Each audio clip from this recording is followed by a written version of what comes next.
دنیا کے سب یزید اسی غم میں مر گئے، اسی غم میں مر گئے، دنیا کے سب یزید اسی غم میں مر گئے، سر مل گیا حسین کا بیعت نہیں ملی۔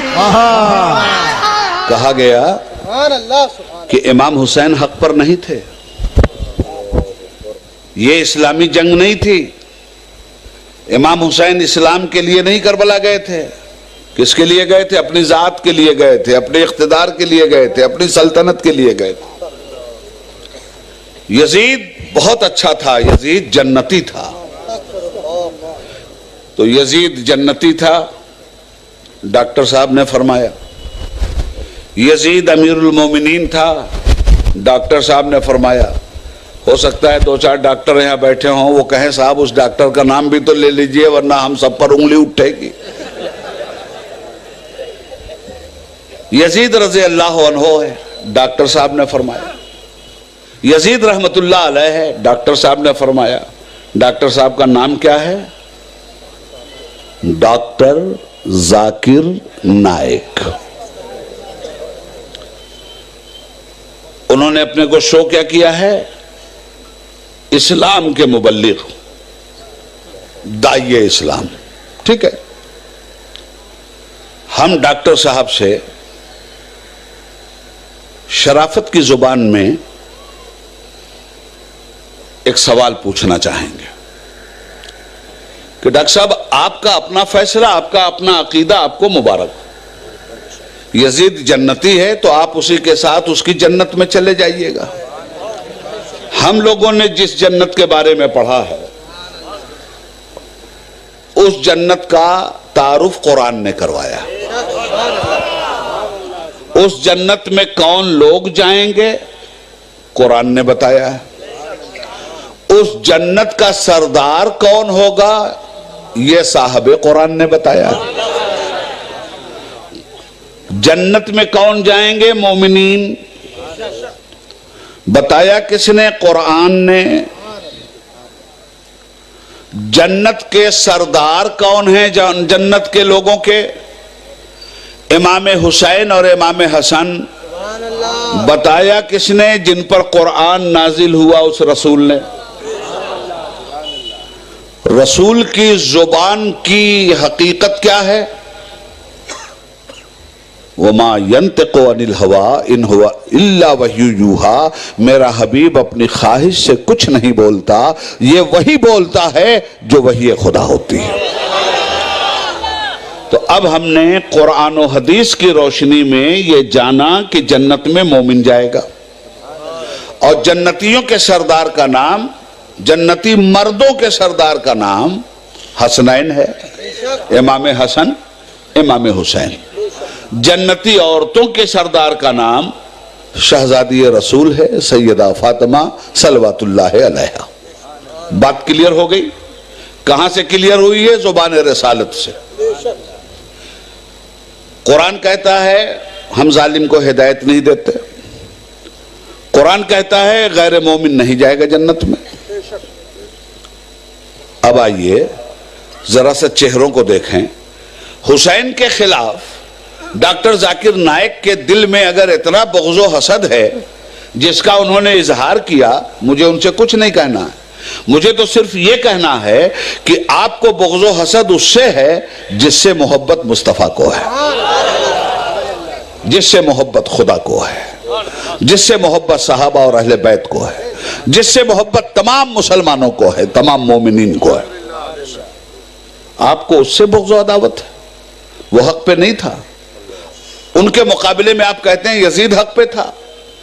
یزید کو امیر المومنین کہنا چاہیے، یزید کو رحمت اللہ علیہ کہنا چاہیے، یزید کو رضی اللہ عنہ کہنا چاہیے۔ ٹھیک ہے، کہیے آپ، ہم آپ کو نہیں روک رہے ہیں، مگر ہم آپ سے ایک علمی سوال تو کریں گے کہ رضی اللہ عنہ کا مطلب کیا ہوتا ہے؟ اس لیے کہ یہ جملہ آپ نے قرآن سے لیا ہے، یہ قرآن کی ایک مقدس آیت کا مختصر سا ٹکڑا ہے، رضی اللہ عنہ۔ اللہ ان سے راضی ہے، یہ صحابہ کے لیے ہے۔ کیا یزید صحابی تھا؟ نہیں۔ اچھا چلیے، غیر صحابہ کے لیے بھی اگر یہ جملہ اعزازی طور پہ بولا گیا تو میں آپ سے یہ پوچھنا چاہتا ہوں کہ یزید کا وہ کون سا کارنامہ تھا جس کی بنیاد پہ وہ رضی اللہ عنہ ہے؟ اللہ کو خوش کرنے والا کوئی کام نہ کیا ہوگا اس نے، تبھی تو آپ اس کو رضی اللہ عنہ کہہ رہے ہیں نا۔ اللہ کی رحمتوں والا کوئی کام کیا ہوگا نا اس نے، جبھی تو آپ اس کو رحمت اللہ علیہ کہہ رہے ہیں۔ کیا کام تھا اس کا؟ ڈاکٹر ذاکر نائک صاحب، آپ کا جو رضی اللہ عنہ تھا اس کا کام بتاویں ہم آپ کو۔ 60 ہجری میں تخت نشین ہوا، 36 سال کی عمر میں بادشاہ بنا، 3 سال تک حکومت اس نے کیا، اللہ کے بندوں کو ظلم و جبر کی چھری سے ذبح کیا، 4تھے سال جہنم میں چلا گیا، اس لیے کہ حسین کی جنت میں تو جانے سے رہا۔ سردار جنت ہی کو قتل کرے اور سردار جنت ہی کی جنت میں جائے، اور جنت کے سردار حسین ہیں، یہ رسول مختار فرمائیں، تو کہاں گیا؟ شداد کی جنت میں؟ کدھر گیا یہ؟ بہرحال وہ تو جہاں جا کے جل رہا ہے اپنی جگہ۔ عرض یہ کرنا چاہتا ہوں کہ کون سی خوبی اس میں نظر آئی آپ کو کہ آپ اس کو رضی اللہ عنہ کہہ رہے ہیں؟ اللہ اس سے راضی ہے؟ اللہ اچھے کام سے راضی ہوتا ہے یا برے کام سے؟ قرآن کریم فرماتا ہے من قتل مومنا متعمدا فجزاؤہ جہنم، جس نے بھی ایک مومن کو جان بوجھ کر قتل کیا اس کا ٹھکانہ جہنم ہے۔ اب ہم اللہ کی مانیں یا ڈاکٹر ذاکر نائک کی؟ 72 مومنین کو قتل کرنے کے بعد بھی وہ جنتی ہے، رسول کے بیٹے کو ذبح کرنے کے بعد وہ جنتی ہے، جس کے گھر میں آیت پردہ نازل ہوئی اسی کی بیٹیوں کا پردہ اور چادر چھیننے کے بعد بھی وہ جنتی ہے۔ ذاکر نائک، تم تاریخ کے سب سے بڑے آتنکوادی اور ٹیررسٹ کو جنتی کہہ رہے ہو، یاد رکھنا۔ اور اگر یزید کی تعریف کی جائے اور اسی کا نام اسلام رکھا جائے تو پھر تو اسلام میں ٹیررزم کے علاوہ کچھ بھی نہیں ہے۔ اگر حسین کا کردار نہ ہوتا تو اسلام جیسا مذہب امن و سلامتی سمجھ میں نہ آتا۔ آج کی دنیا کو جو بھی اسلام جیسا مذہب امن و سلامتی ہم سمجھا رہے ہیں وہ حسینی کیریکٹر کے واسطے سے سمجھا رہے ہیں، اس لیے کہ حسین نے اپنے نانا کے کیریکٹر کا اظہار کیا تھا، صحابہ کے کیریکٹر کا اظہار کیا تھا، اہل بیت کرام کے کیریکٹر کا اظہار کیا تھا، اسلامی کیریکٹر کا اظہار کیا تھا۔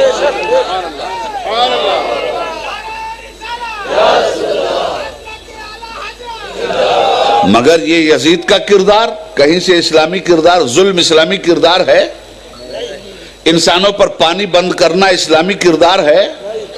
گھوڑوں کی ٹاپوں کے نیچے شہیدوں کی لاشوں کو رودنا اور ان کی ہڈیوں کو توڑنا یہ اسلامی کردار ہے؟ سیدانیوں کا خیمہ جلانا اسی کا نام اسلامی کردار ہے؟ اگر یہی اسلام ہے تو پھر ٹیررزم کیا ہے؟ پھر ظلم کیا ہے؟ معلوم یہ ہوا کہ یزیدی کسی بھی کردار کو اسلام کے حوالے سے بیان کرنا اسلام کے غداروں کا کام تو ہو سکتا ہے، اسلام کے وفاداروں کا کام نہیں ہو سکتا۔ حضرات، یزید کا کون سا کام ہے کہ اس کو رضی اللہ عنہ کہہ رہے ہو؟ اللہ کو کہیں راضی کیا ہوگا تب نہ کہہ رہے ہو؟ کون سا کام؟ تاریخ کے حوالے سے بول رہا ہوں، صفحہ نمبر میں نہیں بتاؤں گا، ڈاکٹر صاحب جیسے نمبر ہی سے پوچھئے گا۔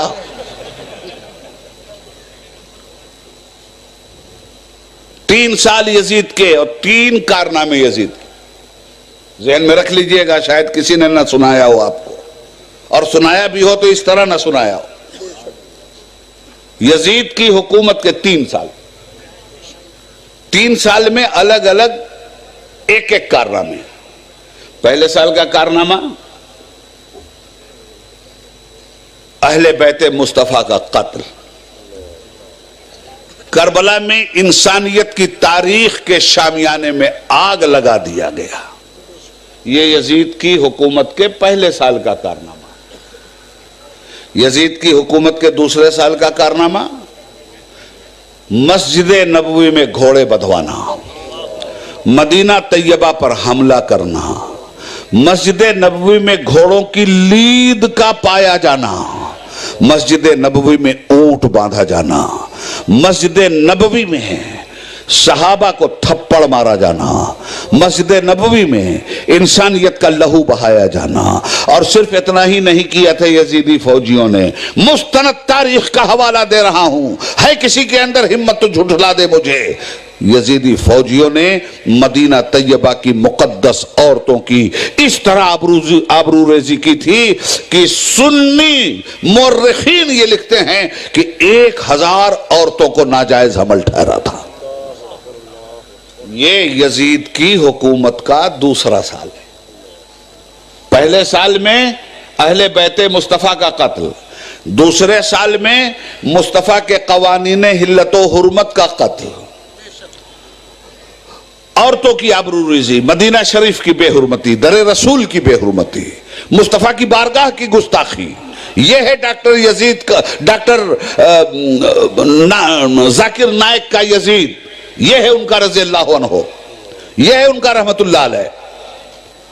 تیسرے سال کا کارنامہ یزید کا مدینہ منورہ مکہ معظمہ پر حملہ، خانہ کعبہ پر حملہ، منجنیق کے ذریعے پتھروں کی گولہ باری، حرم شریف کی دیواریں شہید ہوئیں.